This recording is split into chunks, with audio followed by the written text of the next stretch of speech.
নমস্কার, নিউজ 18 বাংলা ডিজিটালে আপনাদের স্বাগত। প্রিয়াঙ্কা রয়েছি আপনাদের সঙ্গে। বাড়ির বিমা, গাড়ির বিমা, এমনকি শরীরের জন্য স্বাস্থ্য বিমার কথাও আমরা শুনেছি, কিন্তু রক্ত বিমা শুনেছেন কি কখনো? হ্যাঁ, তা আবার কোনো রকম আর্থিক খরচ ছাড়াই ভাবা যায়, এমনটাও আবার হয় নাকি? হ্যাঁ হয়। এক স্বেচ্ছাসেবী সংগঠন ব্লাড মেডস তারা উদ্যোগ নিচ্ছে, কিন্তু ব্লাড মেডস এই সংস্থা কি উদ্যোগ নিয়েছে, কি কাজ করে, কিভাবে এই রক্তবিমা করা হয়, আসলে রক্তবিমা বলতে আমরা কি বুঝি, এই সব কিছুই জেনে নেব। আমার সঙ্গে রয়েছে এই সংস্থার দুই সদস্য। প্রথমেই জানিয়ে দেব, প্রিয়ম সেন আমার সঙ্গে রয়েছেন। প্রথমে জানতে চাইবো, এই রক্তবিমা বলতে আসলে কি বোঝায়? বিষয়টা হচ্ছে যে মানে আপনি যেটা বলছিলেন যে আমরা অনেক রকম বিমার কথা শুনেছি।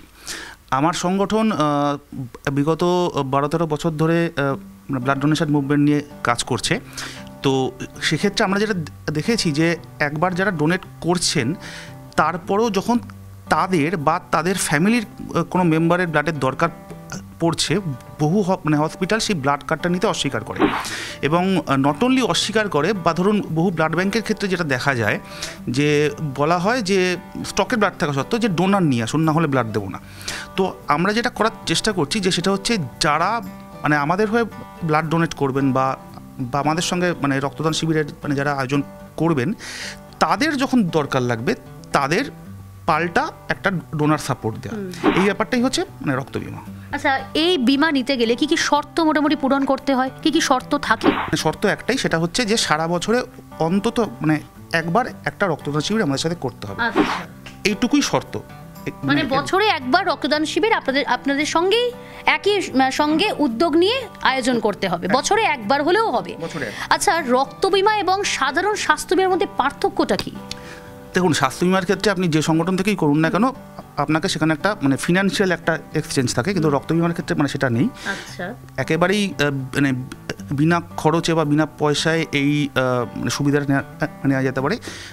আমাদের আসল যেটা ইউএসপি বলে আমরা মনে করছি যে দেখুন, সাধারণ রক্তদান শিবির তো প্রচুরই হয়, তারপরেও তো রক্তের প্রয়োজনে মানুষদের একটা হেনস্থা বা একটা সমস্যার সামনে তো সামনে তো পড়তেই হয়। তো যারা রক্ত দিচ্ছেন তারা যেন তাদের প্রয়োজনে আমাদের কাছ থেকে সাপোর্টটা পান। আচ্ছা, এটাও হতে পারে ধরুন এরকম অনেক পরিস্থিতি আসে, যেমনটা আপনি বললেন যে রক্ত পাওয়া যায় না, আবার অনেক সরকারি হাসপাতাল হোক, বেসরকারি হাসপাতাল হোক, সেখানে হয়তো রক্ত থাকে না, সেক্ষেত্রে রোগীর পরিজনদের হ্যারাস হতে হয়। সেক্ষেত্রে কি আপনাদের সংস্থা কি তাদের জন্য ব্যবস্থা নেয়? আমাদের নিয়মটা খুব সিম্পল। সেটা হচ্ছে যে আপনি যদি একবার আমাদের সঙ্গে এই এই রক্তদান শিবিরটা করেন, তারপরে যখন আপনার দরকার পড়ছে আমাদের ফোন করলে আমরা তার 5 কিলোমিটার রেডিয়াসের মধ্যে থেকে ডোনার খুঁজে আমরা সংশ্লিষ্ট ব্লাড সেন্টার বা হসপিটালে আমরা পাঠিয়ে দিয়ে থাকি। এই সংগঠন, এই সংস্থা কতদিনের আপনাদের? ব্লাড মেডস ধরে নিন 2013 সাল থেকে কাজ করছে। আচ্ছা, এই করোনাকালেও তাহলে আপনারা কাজ করেছেন? কীরকম কাজ করেছেন করোনাকালে? কারণ করোনা পিরিয়ডটা আমরা দেখেছি যে ব্লাড খুব দরকার পড়েছে, সেক্ষেত্রে অনেক সরকারি বেসরকারি হাসপাতালে পাওয়া যায়নি, সেক্ষেত্রে আপনাদের সংস্থা কি উদ্যোগ নিয়েছিল? আমাদের সংস্থা যেটা প্রথম উদ্যোগ নিয়েছিল যে একটা তো মানুষকে অ্যাওয়্যার করে, যেটা রাজ্যের স্বাস্থ্যমন্ত্রক থেকেও বলা হয়েছিল যে ছোট ছোট হলেও ব্লাড ক্যাম্প করুন, একটা সেটা করা হয়েছিল। আর একটা করা হয়েছিল হচ্ছে ব্লাড ব্যাংকের যে ভ্রাম্যমান যে গাড়ি থাকে, সেই গাড়ি নিয়ে গিয়ে যারা নিজস্ব এলাকা থেকে বেরোতে পারছেন না, একটা ডোনার পুল তৈরি করে একটা নির্দিষ্ট এরিয়ার মধ্যে ঘুরে ঘুরে বাড়ি বাড়ি ব্লাড মেডস নামে একটা প্রোগ্রাম করা হয়েছিল, যেখানে রক্তদাতার বাড়ির সামনে গিয়ে আমরা পৌঁছাতাম। বাড়ি বাড়ি ঘুরে আপনারা ব্লাড কালেক্ট করেছেন এবং সেটা যেখানে দেওয়ার প্রয়োজন সেখানে দিয়েছেন। আচ্ছা, খরচ আপনি তো বললেন যে বিনামূল্যে, একেবারে নিখরচায় বলা যায়, সেক্ষেত্রে খরচ কি তাহলে একদমই পড়বে না এই ক্ষেত্রে? না, ওই রক্তদান শিবির করতে যে খরচ সেটা তো আয়োজকদের দিকের খরচ, কিন্তু আমাদের দিক থেকে ডোনার পাওয়ার জন্য কোনো রকম কোনো খরচ পড়বে না। যোগাযোগটা তাহলে কিভাবে করবে? যারা ধরুন এই ধরনের রক্তদান শিবিরের আয়োজন করতে ইচ্ছুক, আপনাদের সঙ্গে বা আপনাদের সংস্থার সঙ্গে হাতে হাত মিলিয়ে কাজ এগিয়ে নিয়ে যেতে চায়, তারা কিভাবে যোগাযোগ করবে? যোগাযোগ করার দুটো উপায় আছে। একটা হচ্ছে সরাসরি আমাকে ফোন করা ফোন করা যেতে পারে। আমার ফোন নাম্বার 9051977167। I repeat, 9051977167। অথবা ফেসবুকে আমাদের পেজ আছে ব্লাড মেডস বলে, তার সেই ফেসবুক পেজে গিয়ে ইনবক্স করলেও হবে। আচ্ছা, আচ্ছা, এই সংগঠন বা এই আপনাদের যে সংস্থা ব্লাডমেটস কিভাবে লোকের কাছে পৌঁছবে? পৌঁছানোর ক্ষেত্রে আমাদের মানে প্রথম এবং মানে প্রধান অস্ত্র হচ্ছে মানে আমরা সোশ্যাল মিডিয়াকে মানে খুব বেশি করে আমরা ইউজ করি। আর এমনি কিছু লোকাল স্তরেও আমরা এই প্রমোশনটা মানে চালিয়েছি। যেমন আমার সঙ্গে দেবাংশু রয়েছে, ও এই লোকাল প্রমোশনের মানে তার মানে থেকে জেনেই আর কি আমার সঙ্গে যোগাযোগ করেছে। আচ্ছা, আপনার কাছে কি তাহলে শুনে নি কিভাবে আপনারা এগিয়ে এলেন? নমস্কার, আমি দেবাংশু পাল। আমরা প্রথম এই জিনিসটা সম্বন্ধে যখন জানতে পারি, অবগত হই, আমরা প্রথমে এই ব্লাডমেটসের পেজের প্রতি আমরা ফলো করি এবং ফলো করে আমরা তাদের কিছু পুরনো কাজ, যেমন দাদা কিছুক্ষণ আগে বললো যে করোনা পিরিয়ডেও তারা কাজ করেছে, কিন্তু কাজ তো সেই সময় অনেকে করেছে, রক্তদান নিয়ে অনেকে কাজ করে, রক্তদান প্রত্যেকটা ক্ষেত্রে প্রত্যেকটা ক্লাব সংগঠনে সবসময় হয়। কিন্তু আমাদের কাছে যে জিনিসটা সবথেকে বেশি অ্যাট্রাক্ট করেছে সেটা হচ্ছে স্বাস্থ্য বিমা আর রক্ত বিমা। রক্ত বিমাটা যখন আমরা শুনি সেটা নিয়ে আমার মধ্যে কিউরিয়াসিটি হয়, সেরকম সবার মধ্যে যেরকম হবে, তখন আমরা যখন বুঝতে পারছি রক্ত বিমা হবে, তখন আমি দাদার থেকে পুরো জিনিসটা জানতে চাই। দাদা যেরকমভাবে বললেন যে একটা মানুষের যখন রক্তের প্রয়োজন হয়, অনেক সময় হয়তো অনেক জায়গায় গিয়ে পাওয়া যায় না, তা সেই ক্ষেত্রে একটা মানুষ যখন রক্তর প্রয়োজন, তখন তাকে কীভাবে ব্লাডটা প্রোভাইড করা হবে, সেই ব্লাডটা প্রোভাইডের জন্য দাদা একটা কথাই বললো প্রথমে, যে হয়তো ব্লাড ব্যাংকে রক্ত নেই, রক্ত তো তৈরি করা যায় না, মানুষ সায়েন্স সব কিছু তৈরি করতে পেরেছে, কিন্তু রক্তের কোনো বিকল্প এখনো মানুষ তৈরি করে উঠতে পারেনি, এটা সব থেকে বড় কথা। তো সেইখান থেকে তাহলে মানুষটা রক্ত পাবে কোথা থেকে? অনেকের কাছে পয়সা থাকলেও হয়তো পাওয়া যায় না, বা যার কাছে পয়সা নেই সেই তাহলে কী করে রক্তটা পাবে? তা সেই রক্ত বিক্রি বা রক্ত চুরির যে চক্র, সেটাকে ভেঙে দেওয়ার জন্য ব্লাডমেটস যেটাকে করে নিয়েছে যে হিউম্যান ব্লাড ব্যাঙ্ক, হিউম্যানভাবে যেভাবে তৈরি হয়ে রয়েছে, হিউম্যান ব্লাড ব্যাঙ্ক একটা ব্লাডের একটা ডোনারদের একটা ব্যাঙ্ক রইল। সেই ডোনারদের সঙ্গে তাহলে দাদা বলছি, তোমার যদি কথার কথা সেই মালদায় হতে পারে বা মুর্শিদাবাদে হতে পারে, আমরা যদি সারা ওয়েস্ট বেঙ্গল কভার করি, নিশ্চয়ই আমাদের কাছে থেকে যাচ্ছে। তাহলে তোমার আজকের কারোর রক্তের প্রয়োজন হলো, তাকে তার দেখা যাচ্ছে যে হসপিটালে সে ভর্তি হচ্ছে, তাহলে সে সেখান থেকে তার আশেপাশে যারা রয়েছে বা যেই জায়গাটুকু সেইখানে যারা ডোনার রয়েছে, যে কোনো জায়গায় ক্যাম্প হলো, সেখান থেকে তাদের সঙ্গে কন্ট্যাক্ট করে অবশ্যই 3 মাসের যে স্টিপুলেটেড টাইম পিরিয়ডটা রয়েছে সেটা ক্রস হয়ে যাওয়ার পরে তাহলে তাকে কন্ট্যাক্ট করা হচ্ছে, এবং যে মানুষটা একবার রক্ত দিয়েছে সে নিশ্চয়ই পরবর্তী সময় ভাববে যে একটা মানুষকে কী করে রক্ত দিয়ে বাঁচানো যায়, সেই মানুষটা নিশ্চয়ই এগিয়ে আসবে। আমি যেমন আগামী দিন রক্ত দেবো, আমিও ভাববো 3 মাস পরে যদি কারোর প্রয়োজন, আমি নিশ্চয়ই কি রক্তটা দান করবো, কারণ সেই মানুষটার দরকার। তো সেইটা যখন আমি শুনলাম, যে আমি ভাবলাম এটার অভিনব ভাবনা, কারণ আমি নিজে দেখেছি অনেক ক্ষেত্রে আমার নিজের বাড়ির লোকের অ্যাক্সিডেন্ট হয়েছে, তখন আমি গিয়ে দেখলাম যে রক্ত চাইছি, রক্ত পাচ্ছি না। ঠিক আছে, পশ্চিমবঙ্গের মানে অনেক জায়গায় অনেক হসপিটাল করতে হয়, আর একটা মানুষের যখন, আমার যদি বাড়ির কারো, আমার মায়ের হোক বাবা কোনো অ্যাক্সিডেন্ট হলে, তখন আমি না গিয়ে রক্ত কোথায় খুঁজবো, কাকে বলবো, সেটা ভেবে পাওয়া যায় না। সেখানে যদি একটা হিউম্যান ব্লাড ব্যাঙ্ক বা একটা হিউম্যান রিসোর্স আমার রেডি থাকে, তাহলে আমি তাদের সঙ্গে যোগাযোগ করতে পারবো। সেই কথাটা ভেবেই আমরা দক্ষিণ কোদালে ঐক্যতান নিউ বারাকপুরের পক্ষ থেকে এই জিনিসটা নিয়ে আমরা প্রথমবার এগোতে আগ্রহী হলাম। আমরা আমাদের যে সংগঠনটা আছে, সেই সংগঠন আমরা নানা রকম কাজ করে থাকি। আমরা খেলাধুলার মধ্যে দিয়ে এলাকার মানুষকে আমরা ইনভলভ করি, আমরা বস্ত্রদান বা শীতবস্ত্র উপহার প্রদান যেগুলো হয়ে থাকে, বাচ্চাদের পড়াশোনার ক্ষেত্রে এনকারেজ করা বা তাদের মাধ্যমে নানান কর্মসূচি আপনাদের থাকে, সামাজিক কর্মসূচি, তার মধ্যে এটা অন্যতম। আর এটা হচ্ছে মানে আমাদের এই জোন বা নর্থ 24 পরগনা বলা যায়, বা দাদা যেভাবে বলছে আমরা তাদের সঙ্গে প্রথম এনলিস্টেড হচ্ছি, তা সেই হিসাবে আমরা প্রথম হচ্ছি। তা সেখানে আমরা দেখতে পাচ্ছি জিনিসটা। আপনাদের এই কর্মসূচি শুরু হচ্ছে কবে থেকে? আমাদের এই কর্মসূচি, আমাদের প্রচার অলরেডি চলছে। আমাদের এই কর্মসূচির শুভ উদ্বোধন হবে 17 তারিখ।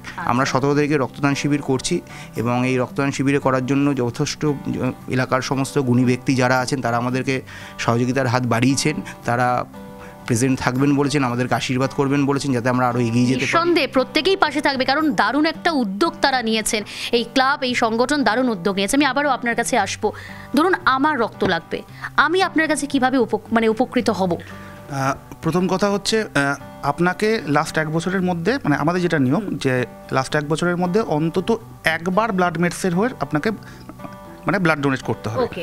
এবং আমি এই নিয়মটা প্রচণ্ড স্ট্রিক্টভাবে মেনটেন করি। আমি যদি মানে আমি নাম করছি না, মানে বহু ক্ষেত্রে বহু সেলিব্রিটি বা তারাও ব্লাডমেটসের শরণাপন্ন হন, এবং সেক্ষেত্রে তাদের জন্য স্ট্রিক্টলি রুল একই, মানে রুল ভাঙা হয় না। তো আপনি যদি 1 বছরের মধ্যে আমাদের সঙ্গে কোনো রক্তদান যদি আপনি করে থাকেন, সরাসরি আমাদের ফোন করলে মানে বা আমাদের ফেসবুক পেজে যোগাযোগ করলে আমরাও মানে কন্ট্যাক্ট করে নিই, মানে করে সেখান থেকে আমরা মানে ডোনার জোগাড় করে দিই। দেখুন, দারুণ একটা উদ্যোগ তো নিয়েছে ব্লাডমেটস, কিন্তু সব কিছুর মাঝে গিয়ে এই প্রশ্ন থেকেই যায়, কারণ চারিদিকে কিন্তু জালিয়াতি আমরা দেখতে পাচ্ছি। নানান চক্র কাজ করছে। ব্লাড মেটস তারা নিঃসন্দেহে খুব ভালো কাজ করছে, কিন্তু ধরুন এক্ষেত্রেও আমরা অনেকে যারা ব্লাড দিয়ে থাকি বা আমার পরিবারের জন্য ব্লাড লাগে আমাদের, সেক্ষেত্রে এরকমও হয়েছে ব্লাড দেওয়ার পর কেউ টাকা চেয়েছে।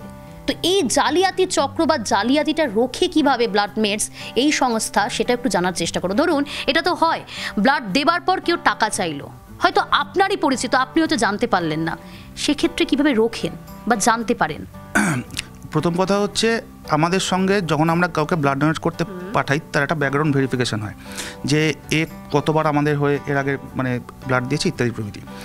তারপরে ব্লাড ডোনেশনটা মানে হয়ে যাওয়ার আগেই আমরা পেশেন্ট পার্টিকে একদম মানে স্পষ্ট জানিয়ে দিই যে আমাদের এই উদ্যোগটা কিন্তু ভলেন্টারি, এখানে কোনো আর্থিক কোনো ব্যাপার নেই। ডোনারও যদি আপনার থেকে টাকা চায়, টাকা দেবেন না, এবং সেই ডোনারের সম্পর্কে আমাদের একবার জানিয়ে দেবেন, আমরা তাকে ব্ল্যাক লিস্ট করে দেবো। বহু ক্ষেত্রেই হয়েছে যে ডোনার কিছু লাগবে না বলার পরেও মানে হয়তো হসপিটালে গিয়ে ডোনেট করে বেরিয়ে বলেছে যে হ্যাঁ আমার যাতায়াতের ফেয়ারটা দিয়ে দিলে ভালো হয়। সঙ্গে সঙ্গে সেই পেশেন্ট পার্টি থেকে আমাদের জানানো হয়েছে, এবং সেই ডোনারকে আমরা চিরকালের মতো ব্ল্যাকলিস্ট করে কড়া ব্যবস্থা নিয়েছেন। এই প্রশ্ন আপনার কাছেও থাকবে, কারণ আপনারাও নানান রক্তদাতা যারা থাকেন তাদের নাম্বার জোগাড় করেন বা আপনাদের পরিচিতও কেউ থাকে, আপনারা কিভাবে রুখবেন বা কিভাবে সতর্ক হবেন? অ্যাকচুয়ালি দেখুন, আমরা তো অনেক ক্ষেত্রে রক্তদানের ক্ষেত্রে দেখেছি সমস্ত ক্লাব সংগঠন বা যারাই করে একটা পুরনো প্রথা চলে আসছে, রক্তদান মানেই ভালো উপহার। এটা আমরা অনেকে দেখেছি, রক্তদান মানে ভালো ভালো উপহার, ভালো ভালো প্রলোভন, ভালো ভালো খাওয়া দাওয়া। কিন্তু আমরা যখন রক্তদানটা করছি, আমরা প্রথমেই প্রচারে আমরা এইটাই বলে দিচ্ছি যে স্বেচ্ছায় রক্তদান, যেটা সবাই বলে, কিন্তু আমাদের কাছে একটাই কথা, আমাদের কাছে দেওয়ার মতন কিছু নেই।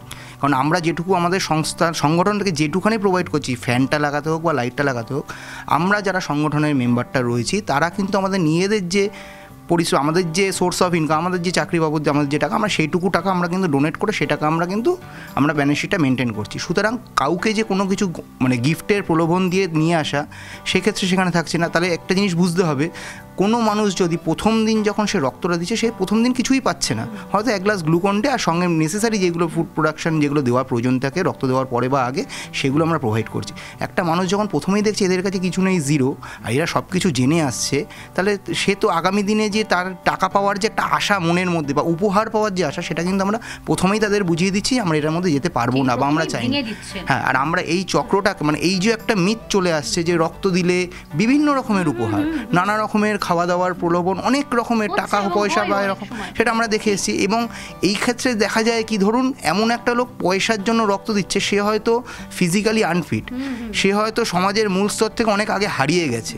আমরা সেরকম লোকদেরও আমরা নজরে রাখবো যাতে সমাজের মূল স্তর থেকে যারা হারিয়ে গেছে তাদেরকে এনে রক্ত দিয়ে তাদের রক্তটা নষ্ট করা আমাদের উদ্দেশ্য নয়। কারণ আগামী দিনে সে যদি কোনো জায়গায় রক্ত দেয়, তার সেই রক্তটা গ্রহণযোগ্য হবে না। কিন্তু একটা ব্লাড ব্যাঙ্কে যখন ব্লাড মেম্বারদের যখন লিস্ট করা দেবে, তার নামটা রয়ে গেল, তো দেখা গেল তাকে একটা ইমার্জেন্সি পিরিয়ডে ডাকা হলো, একটা মুমূর্ষু রোগী, হয়তো সে মৃত্যুর সঙ্গে পাঞ্জা, কিন্তু সেই লোকটা গিয়ে সে রক্তটা নিতে, তার রক্তটা ভ্যালিড নয়।